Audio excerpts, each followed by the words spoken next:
Close range को master करने के लिए फोरम मेथड के बारे में, और सिर्फ इसी एक टेक्निक से मैंने अपना क्लोज रेंज कुछ ऐसा कर लिया।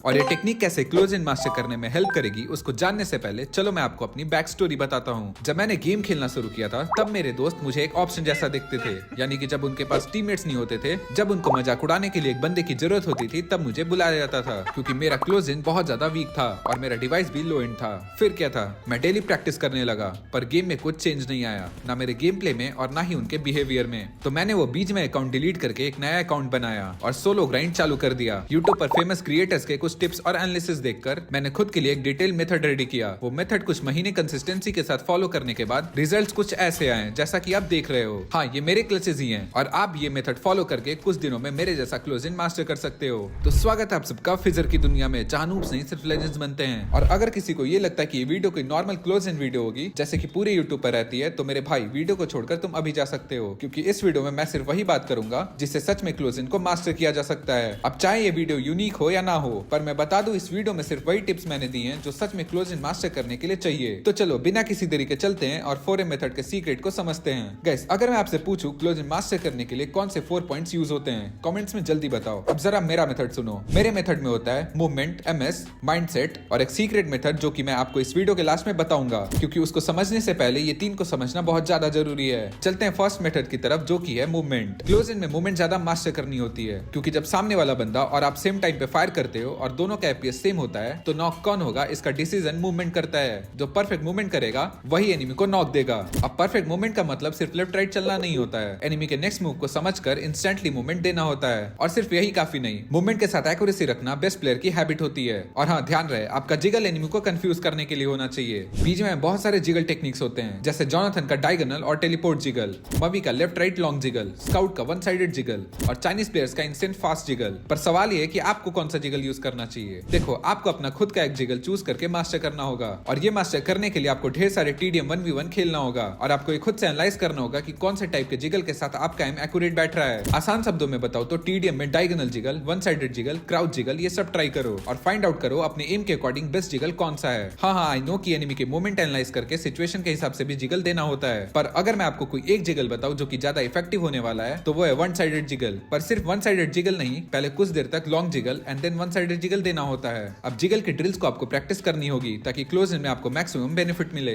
और अगेन मैं बोलूंगा, जिगल को मास्टर करने का सिर्फ एक ही ड्रिल है, और वो है टीडीएम 1v1 खेलना, और वो भी अलग अलग प्लेयर्स के साथ। उनके जिगल साइकोलॉजी को समझो और खुद भी एनालाइज करो कि आपका कौन सा जिगल किस सिचुएशन में बेस्ट परफॉर्म कर रहा है। एंड ट्रस्ट करो गाइस, बस ये फॉलो करते जाओ, जिगल अपने आप इंप्रूव होगा। याद रखना, जितना ज्यादा टीडीएम 1v1 उतना ही ज्यादा अच्छा जिगल होने वाला है। चलो अब दूसरे मेथड की बात करते हैं जो कि है एमएस, यानी कि गेम की पिंग। गाइस, मुझे अक्सर ऐसे डाउट्स आते हैं, भाई मैंने गोली चलाई पर लगी ही नहीं, क्या भाई मेरी सेंसिटिविटी ठीक नहीं है, बुलेट्स कनेक्ट ही नहीं हो रही है। अरे नहीं भाई, ये सेंसिटिविटी का इशू बिल्कुल नहीं है, ये एमएस का इशू है, मतलब गेम के पिंग का इशू है। आप जितना भी मूवमेंट दे दो और एम कितना भी अच्छा हो, बिना अच्छे एमएस के क्लोज इन को मास्टर करना इम्पॉसिबल है। देखो, इसके पीछे का मैकेनिक्स को समझो। मैंने अपने पहले की वीडियोस में बताया था कि आप जो भी बटन क्लिक करते हो कोई मूवमेंट परफॉर्म करने के लिए, तो बीच में उसका एक डेटा पैकेट बनाता है और वो डेटा पैकेट सर्वर पर जाता है एंड देन सर्वर में स्टोर होती है कि उस बटन के अकॉर्डिंग क्या एक्शन परफॉर्म होना चाहिए, और वो अगेन डेटा के फॉर्म में वापस आता है आपके डिवाइस में। तो इसका मतलब ये है कि जब भी आप फायर बटन दबाते हो और हाई पिंग के वजह से सिग्नल सर्वर तक लेट जाता है, तो रेस्पॉन्स भी लेट मिलता है। इसी डिले का फायदा उठाकर एनिमी फायर करेगा और आप लॉबी में जा सकते हो। देखो, लो एमएस और हाई एमएस का डिफरेंस बस इतना होता है कि दो प्लेयर का सेम स्प्रे सेम एम होने के बाद भी एक में नॉक होगा, दूसरे में कुछ भी नहीं। इसलिए ड्रिल्स और सेंसिटिविटी से ज्यादा इंपॉर्टेंट होता है एक अच्छा नेटवर्क। सबसे बेस्ट ऑप्शन होता है स्टेबल वाईफाई का यूज करना।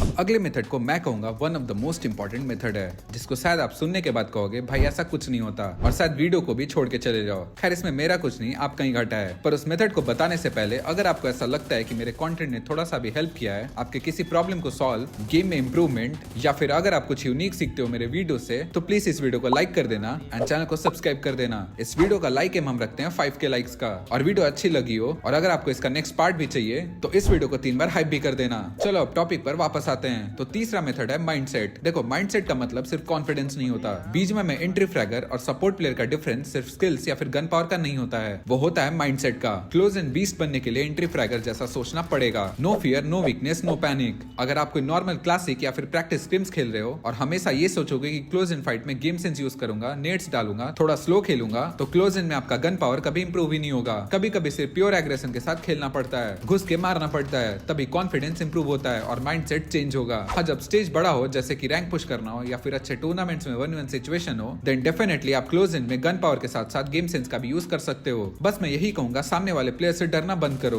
दिमाग में सिर्फ एक बात होनी चाहिए, मारना है बस, और कुछ भी नहीं। और अगर आप फिनिश भी हो जाते हो तो आपको गलती को एनालाइज करना है और कोशिश करना है अगली बार आप वो सेम मिस्टेक ना रिपीट करो। आई नो कि कुछ लोग बोलेंगे फिजर भाई आपने सारे मेथड तो बता दिया, पर इनको मास्टर करना कैसे है? अगर आप सारे रूल्स एक साथ मास्टर करने चाहोगे तो कंफ्यूज और डिमोटिवेट हो जाओगे। इसलिए पहले सिर्फ मूवमेंट को मास्टर करो, फिर माइंडसेट पे फोकस करना। माइंडसेट के लिए 1v4 क्लासिक्स खेलो, बार बार एग्रेसिव पुश करो और मैक्सिमम 1v1 फाइट्स लो। इससे गेम प्ले और माइंडसेट दोनों सेट हो जाएगा। अब बात करते हैं फोर्थ एंड सबसे इंपॉर्टेंट मेथड के बारे में, जो कि है मैकेनिक्स। देखो, आप कितना भी माइंडसेट बिल्ड कर लो, क्लोज इन का मैकेनिक्स डिसाइड करती है नॉक आप हो गए या फिर एनिमी। मैकेनिक्स के अंदर आता है गेम को इंटरनली समझना, जैसे कि recoil pattern, hip fire plus ADS, cross replacement, pre fire, peek and fire sync, jiggle tracing और भी बहुत कुछ। देखो, ट्रेनिंग ग्राउंड में सिर्फ डमी की हेड पे फायर मत करो, गन के रिकॉइल को समझो और याद रखो, अलग अलग गन्स की सेंसिटिविटी को सेट करो। मेरी इस प्लेलिस्ट को फॉलो कर सकते हो अगर कस्टमाइज सेंसिटिविटी बनानी है तो, तभी close in game play smooth और परफेक्ट होगा। हिप फायर और क्रॉस रिप्लेसमेंट को ड्रिल्स के साथ प्रैक्टिस करो, क्योंकि क्लोज इन में हिप फायर सबसे ज्यादा मैटर करता है। और मुझे ये बताने की जरूरत नहीं पड़नी चाहिए कि ये पीक एंड फायर कितना ज्यादा इंपॉर्टेंट है आज के टाइम पर। टेंशन मत लो, मुझे पता है आप मुझसे ड्रिल्स भी एक्सपेक्ट कर रहे हो, ताकि आप कंप्लीट क्लोज इन के मैकेनिक्स को मास्टर कर पाओ। इसीलिए मैंने कुछ ड्रिल्स रेडी किए हैं, जो यूनिक है या नहीं मुझे पता नहीं, पर हाँ, इससे आप hip fire, ADS, peak and fire, cross replacement और ना जाने कितने क्लोज इन मैकेनिक्स को मास्टर कर सकते हो। तो चलते हैं ड्रिल्स पे बिना किसी देरी के। सबसे पहले आपको अपने क्रॉसर पर पूरी पकड़ मजबूत करनी होगी,